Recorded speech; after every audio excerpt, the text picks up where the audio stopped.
Урматтуу көрөрмандар, сапарыбызды алга карай улайбыз. Студиябыздын экинчи мейманы бар.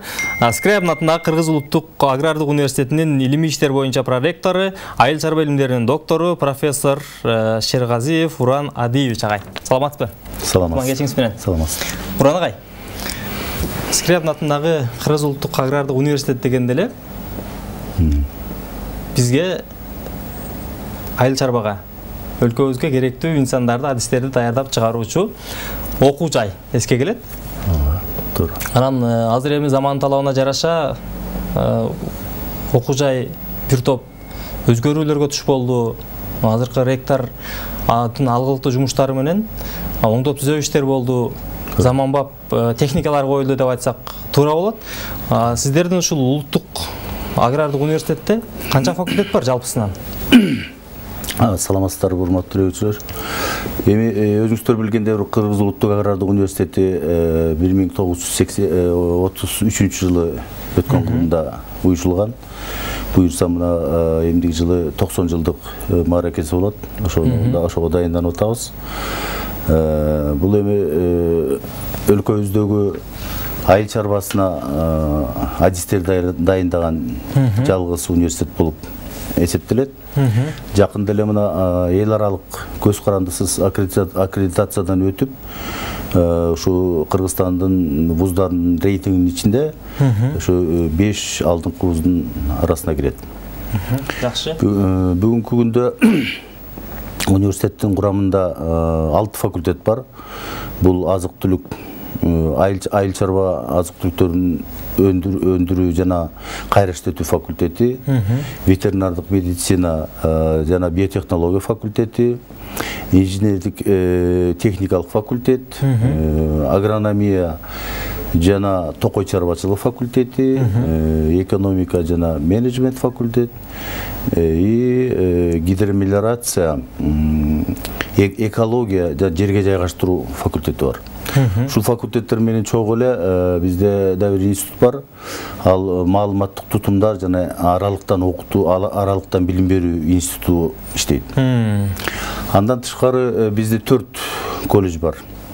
Бул Токмок колледжи, андан кийин Кантта жайгашкан Турсунов атындагы агротехникалык колледж, анан Бишкекте техникалык экономик колледж, Султан Ибраим атындагы агротехникалык колледж болот. Мындан тышкары университеттин курамында бир институт бар, илимий изилдөө институту, ал Арыстанбек Дүйшөев атындагы Кыргыз ветеринардык илимий изилдөө институту. Жана да бир курамыбызда биздин өзүбүздүн окуу тажрыйба чарбабыз бар, Сокулукта жайгашкан. Мына ушундай курам. Жакшы, урматтуу көрөрмандар, эч кайда алыстабай туруңуздар, маегибизди улантабыз. Бизде азыр кыскача жарнамалык түрмөк бар.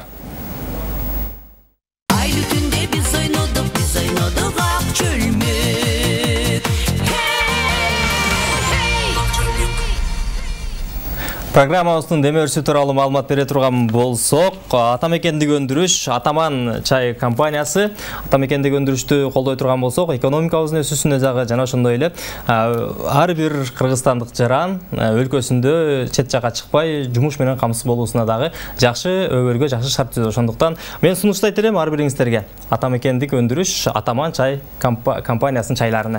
Студиябыздын мейманы төмөндө айтып өткөндөй эле Скрябин атындагы Кыргыз улуттук агрардык университетинин илимий иштер боюнча проректор, айыл чарба илимдеринин доктору, профессор Шерғазиев Уран Адиевич. Уран агай, азыркы учурда сиздердин университетте жалпысынан канча студент билим алат?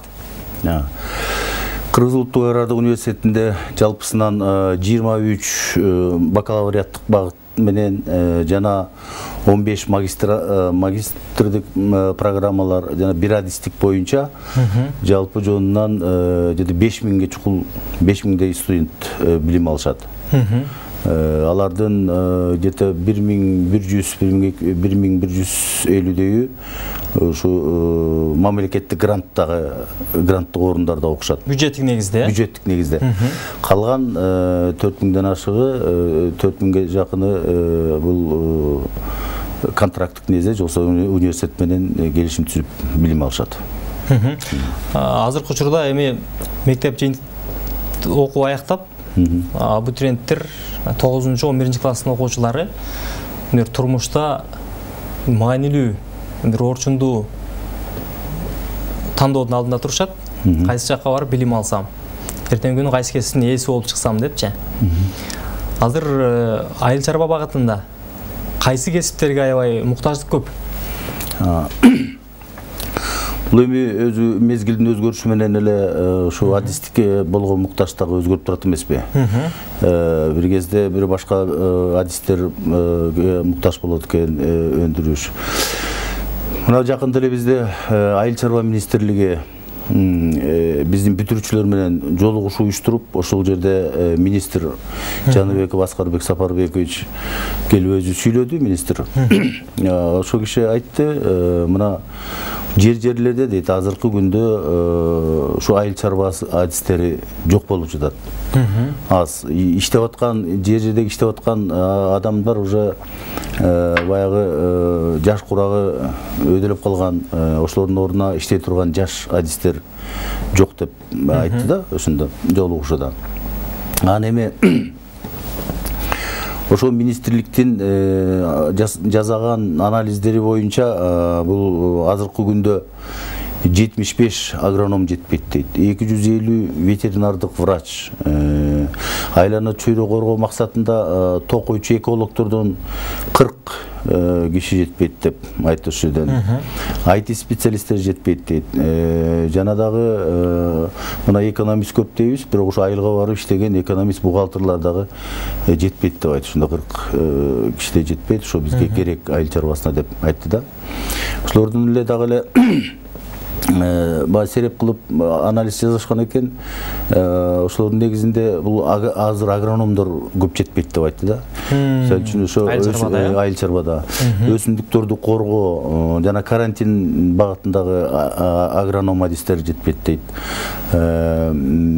Мөмө жүзүм өстүрүүчү агрономдор, биотехнологияда болсо жана инвитро деп коет, ошол адистер дагы жетпейт деп айтышты.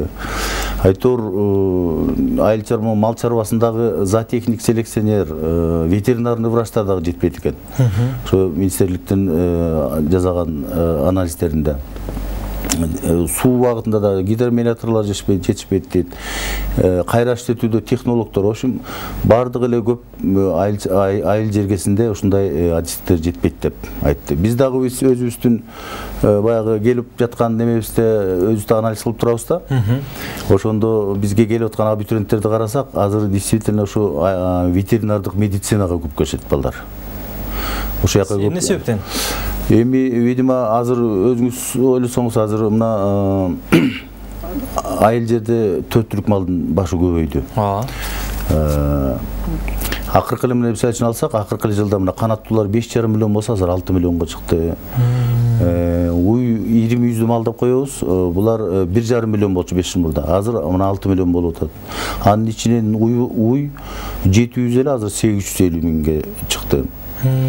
Жылкы дагы 470 миңдей жылкы эле, азыр мына 540 миң жылкы башы болду. Сан өсүп атат, жылдан жылга. Сан өсүп атат. Кой менен эчки 6 миллиондон ашты. То есть ушулардын баарын караган, ошолорду даралаган керек да, ветврач керек, алардын селекциялык иштерин жасаш керек, асыл тукумун өстүрүш үчүн селекция кылыш керек, буларга селекционер керек. Ошондуктан бул неме болуп атса керек. Андан дагы агрономия багытында айтты. Ушу агрономдор дагы мына азыр акыркы кезде өтө мындай муктаждыкка ээ боло турган адистик болуп атат да. Анткени себеби азыр дыйкандар көп бакчаларды отургузуп өздөштүрүп атат. Азыр интенсивный садоводство деп коебуз. Ошол жакта башка чет элдерден алып келип ар кандай сортторду, ар кандай көчөттөрдү алып келип отургузуп атышат. То есть алар мунун баары ушу агроном жасаш керек да. Анан ошол немеден азыр элдер түшүнүп калды. Негизи бир профессионалдуу, билимдүү адис болбосо азыр жакшы көлөмдө, жакшы сапаттагы түшүм алыш болбойт экен. Ошондуктан болуп атса керек бул агрономиядагы адистикке муктаждык. Буран агай, элибизде бир айткан сөз бар да. кара малдын ден соолугу чың боло турган болсо, ошол улуттун, ошол элдин ден соолугу жакшы болот депчи. Бул сөзгө сиз кошуласызбы? Албетте кошулабыз. Анткени биз ошо илгертен бери мал менен жашап, мал менен чогуу өсүп келе атпайбызбы баарыбыз эле. Биздин тамак жегенибиз ушу малга байланыштуу. Эгерде малдын эти таза болсо, сапаттуу болсо, албетте бул ден соолукка өзүнүн пайдасын берет. Эгер начар болсо, ар кандай оорулар болушу мүмкүн. Точно кошулам эске. Сиздердин окуу жайда суроо берген себеби дагы ветеринария боюнча, мал доктурлук боюнча жылына канча адисти даярдап чыгарасыздар? Жылына бир 200 тегерегиндеги балдар бүтүп кетет. Бул жанакы специалист деп коет, адистик болуп чыгышат. Канчасы бюджеттик негизде, канчасы келишимдүү түрдө? Ну, где-то бизге жылына эле ветеринарный факультетине 65-70 орун жанакы мамлекеттик гранттык орун бөлүнөт, бюджет. Ошол балдар бүтөт. Анын баары толук бүтөт ошонун тегерегинде. Жакшы. Урматтуу көрөрмандар, эгерде Уран Адиловичке сурооңуздар боло турган болсо, байланышка чыгыңыздар. 59-20-70 шаарыбыздын коду 312 0995 23-23-81 WhatsApp номерларына SMS билдирүү калтырсаңыз болот. Кыргызстандары 987 абоненттен келип түшкөн SMS билдирүү бар. Саламатсыздарбы, кутмандуу кечиңиздер менен. Мен өзүм геодезия факультетин бүткөм. Азыр УОСто иштейм. Гидрофактын магистратурасында сырттан окуу бөлүмүнө тапшырсам болобу, сиздерде барбы дейт. Качан башталат болсо дейт. Бизде магистрлик багыттар бар. Тапшырса болот. Ну, магистрликтер деле ушу студенттерди кабыл алганда эле где-то октябрга чейин булар да кабыл алынат. Жакшы. Келип түшкөн SMS билдирүүлөр, суроолор бар. Саламатсыздарбы, кутмандуу кечиңиздер менен. Агай айтып өтсөңүз, негизи айыл чарба боюнча, айыл чарба багытында көп эле иштерди жасашыбыз керек, бирок ошонун көпчүлүгү аткарылбай келет. Бул адистердин жетишпей жаткандыгынанбы, же кайдыгер мамиле болуп жаткандыгынанбы дейт. Эми бул суроо, конечно, эки жагы тең бар. Биринчиден азыр айыл чарбасында деги эле ушу баягы реформа болуп өткөндөн кийин дагы айыл чарбасына көп көңүл бурулбай ушу аксап келди. Анын үстүнө ушу айылга калып иштей турган жаштар дагы азайды. Окууну вроде бүтүп алат, барып иштеген киши жок. Анын көп себептери бар, эми, конечно. Кайдыгерлик да бар, эми бул жерден. Так что эки жагы тең бар да бул немеде, бул көйгөйдө. Айыл чарбасына ушу көңүл бөлбөгөндүк, айыл чарбасы жакшы азыр өсүп өнгөн эмес, айыл жергесинде шаардай өскөн эмес. Ошон үчүн жаштардын баары эле азыр шаарга качып, шаарга ыктап калбады баары. Уран агай, шаарга келгендин бир себеби шаарда мүмкүнчүлүк көбүрөөк деп жаштардын көпчүлүгү шаарга агылса, бирок айыл жергесинде деле шартты түзүп ала турган болсоң, өзүң мүмкүнчүлүк жасап алсаң болот да, ошол жерде деле. Мисалы үчүн Кыргызстандын статистика боюнча алып карай турган болсок, Кыргызстандын ар бир айылында кайсы жерге болбосун, мисалы үчүн Нарындын ат башысында болобу, же болбосо ошол эле Баткен областынын алыскы Зардалысында болобу, же Жалал Абадтын бир алыскы чет жактагы айылында болобу, кайсы айылына барып деле бир көлмөнү куруп, ошол жердин эрежелерин сактап өстүрө турган болсоң, балык өсөт экен да. Бул башка мамлекеттерде мындай болбойт экен. Бир гана Кыргызстанда ушундай болот экен. Себеп дегенде башка мамлекеттерде суунун жетишпегендиктен, суу жок болгондуктан бул нерсеге мүмкүнчүлүк жок экен да. Бизде мисалы үчүн кышында боло турган болсо, кышында деле биздин сууларга ал балык жашай берет экен. Жайында деле биздин суулар ысып кетпейт экен да. Сизден сурагым келип турат. Балык чарбасына өстүргөн сиздерди, балык чарбасыны үйрөткөн, окуткан факультетиңиздер бар да сиздердин? Албетте. Ушул тууралуу сурагым келип турат да. Туура айттым. Студенттер кантип келип тапшырат? Мен ойлогонум, каалаганым, тилегеним, ар бир кыргызстандык Эми баары болбосо деле ушу колунан келгени мүмкүнчүлүгү баары үйүнө бир көлмөйүн жасап алып ошол жерден эми сатканды кой башка жака өзүнүн жегенине балық өстүрсө депчи кыялданам да. Абдан туура. Бул абдан азыркы актуалдык бир маселе бар бул жерде. Биз жакында эле мына проректорлор болуп ушу балык чарбасын кыдырып неме Кочкорго чейин барып келдик да. Сиз туура айтасыз. Мына биздин азыркы биздин өзүбүздүн климаттык шартыбыз бул балыкка особенно ушу форель балыгына абдан ылайыктуу экен да. Анткени суулар таза. Бул сууну буруп эле көлмөлөрдү жазап, кайра суу чыгып кетет тиягынан. Жакшынакай бул балыктар өстүрүп атат. Балык агып чыгып кетсе болду судан кайра. Сен неме менен тосуп коюшат, өзүнүн технологиясы бар. Так что бул абдан жакшы, бул азыр балык чарбасы абдан катуу көтөрүлүп атат. Ошонун балыктын көбү мисалы үчүн экспортко кетип атат Россияга. Россиядан биз сурадык, эмне үчүн мындай алат? Биздин балыктарда аякта вроде балыктар көп деп айтсак, көрсө биздин балыктар таза суудан өскөндүктөн абдан даамдуу болот экен. Мына ошол себептен алат экен. Бизде мына ушул неме боюнча биз Чыгыш Финляндиялык университети бар. Финляндия университети. Ошолор менен Fish Edu деген проект менен атайын ушу балык рыболовство, аквакультура деп специалист ачып, анын бүт немелерин түзүп, окуу уралдарын немесин. Анан ошол адистик окутуп атабыз азыр. Биздин университетте ошо балыкты атайын өстүрө турган демонстрациялык ферма бар. Кичинекей ошол жерден форель балыгын өстүрүп, икрасын алып келебиз. Икрасын батыштан алып келип, аны инкубация кылып чыгарып, өстүрүп, ошонун баарын балдар көрөт, өздөрү чыгарат, өздөрү көрөт. Практикадан өтүшөт, Практикадан, ошону кармит этет. Анын оорулары болуп калса, буларды карашат жана ветеринар врачтар. Жана баягы бир тамашалуу сөз бар го, эмне тиги балыкты унчукпайт десе көрсө балык ооруйт дагы турбай депчи. Балыктын оорусу да көп болсо керек, Балыктын абдан көп, алардын оорусу да көп. Мына жакында эле Уркутта Окмокто болуп өткөн окуяга билсеңиздер керек, кышында болуп өттү. Балыктар буквально ушундай неметип, жөнөкөй эле бир паразиттер кирип, ошо балыктар көп өлдү да. Ошол себептен мына биз дагы ошол кесиптикти ачып, азыр балдарды алып окутуп атабыз. Бул абдан жакшы адистик болот, келечеги бар өтө. Жанакындай балык чарбасы абдан чоң, катуу дүркүрөп өсүп атат. Ошондуктан мен ойлойм бул адистиктин да келечеги бар. Айыл чарба багытында илимдин доктору, профессорсуз. Илим жаатында кандай ачылыштар, кандай артыкчылыктар болуп атат?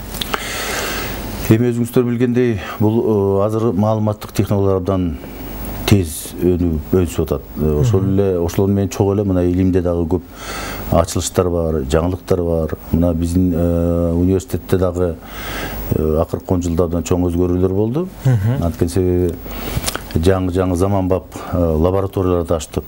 Ошол лабораториялар бүт жаңы оборудование, приборлор менен камсыз болуп, ремонттон өтүп, то есть азыр иштеп баштады, жакшынакай болуп. Атап айтсак, мисалы үчүн Синьцзяндагы Кытай Синьцзяндагы агрардык академия бар. Ошол менен чогуу биз топуракты жана сууну анализдөө лабораториясын ачып өстүк. Ал бүгүнкү күндө жакшынакай иштеп атат. Ал жерге фермерлер келип топурагын анализ этип өткөзүп, кайра эмне жетишпейт ал жерге, кандай заттар жетишпейт, кандай удобрение бериш керек, ошонун баарын рекомендация алып биздин окумуштуулар жазып беришет. Андан тышкары мына Жайка уюму менен, Япониянын Жайка уюму менен агрохимиялык лабораториябыз бар. Бул дагы иштеп атат жакшы. Фитосанитардык карантин жана өсүмдүктөрдү коргоо лабораториясын ачтык. Тоже заманбап приборлор менен небетти. Ушунун баары мисалы үчүн окумуштууларга абдан керек. Аспирант, жаш окумуштуулар, магистранттар өздөрүнүн илимий иштерин азыр жасап атышат бул лабораторияларда. Андан тышкары мына бизде тиги ветеринардык тиги факультетибизде Дүйнөлүк банк менен 1,5 миллиондон ашык долларга оборудование алдык. Ал жерде УЗИ бар, рентген аппарат, анализаторлар, то есть бүт жаңы заманбап жабдуулар менен неметилген. Мунун баары мен ойлойм ушу келечекте илимий иштерди жасай турганга, илимий окуучуларга, мисалы үчүн тиги докторант, аспиранттарга абдан керек да. Андан тышкары биздин университетте окумуштууларды даярдоо максатында 5 диссертациялык кеңеш деп коет, диссертациялык совет ошолор иштейт. Бирөө техникалык илимдери боюнча совет, эки советибиз бар айыл чарбасы илимдери боюнча, анан дагы 2 совет биология жана ветеринария илимдери боюнча кеңештер иштейт. Акыркы 10 жылда бизде ушул советтерде где-то 60-тан ашык кандидаттык диссертациясын жактады, жана 20дай окумуштуу докторлук илимдерин жактады. Жакшы. Агай, эфирибиздин убакыты соңуна келип калды. Ишиңиздерге ийгилик болсун. Сиздер даярдап жаткан ар бир студент, ар бир кесип инсандар айыл чарбанын өсүп өнүгүүсүнө салым кошсун деген тилек айталы. Рахмат, эми сиздерге да рахмат. Ушул мына бизде болуп аткан жакшы ийгиликтердин мен жана илимдин немесин да айтпай калдым, ийгиликтердин. Ушундай жакшы ийгиликтерге, конечно, бул университеттин жетекчилиги, жалпы жамаат, өзгөчө ушу биздин ректорубуз, академик, Улуттар илимдер академиясынын академиги Нургазиев Рысбек Зарлыкчтын салымы өтө зор. Ошо айтып кетмекчи, ошо киши мына жакында эле Россия илимдер академиясына академик болуп шайланды. Бул дагы бир илимдеги чоң жетишкендик. Жакшы. Сиздерге рахмат. Рахмат ага, ийгилик болсун. Урматтуу көрөрмандар, ушун менен эфирди жыйынтыктайбыз. Түнүңүздөр бейпил болсун. Программаны Шабдан Гулжигидов алып бардым. Кайрадан амандашканча саламатта туруңуздар.